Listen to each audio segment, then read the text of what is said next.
Hi everyone, this is Peter at Dakota Plains with your April 27th market update. We had another good trading session today. It looks like corn closed up 18, soybeans closed up 13, and winter wheat closed up 7. We did have plenty of fresh bullish information to consider today, but it seems like the trade focused the most on the fresh U.S. export sales that were announced by the USDA this morning. The following sales were announced. 1.44 million metric tons of corn to unknown for 12/13. The trade's pretty much assuming that that's Chinese business. They had been rumored to be doing some buying earlier this week, so this appears to be confirmation of those rumors. Additional sales: 120,000 metric tons of corn to China for 11/12. 116,000 metric tons of soybeans to unknown for 12/13, and 110,000 metric tons of soybeans to China for 12/13.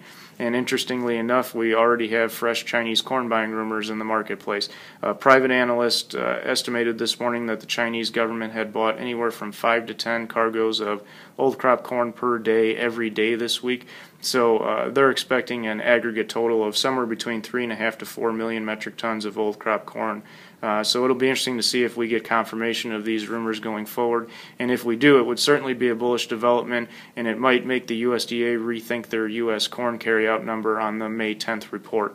Ocean freight rates did increase again today. That's 13 straight days of gains in that market, so that tells me that there's definitely some export business being done. Again, we'll just have to wait confirmation to see what exactly has been transacted so far. The outside markets were higher today. There were some strong corporate earnings reported today, and thankfully that outweighed a poor U.S. economic outlook report.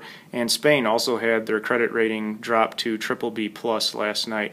So fortunately, the corporate earnings outweighed some negative news both domestically and over in the EU.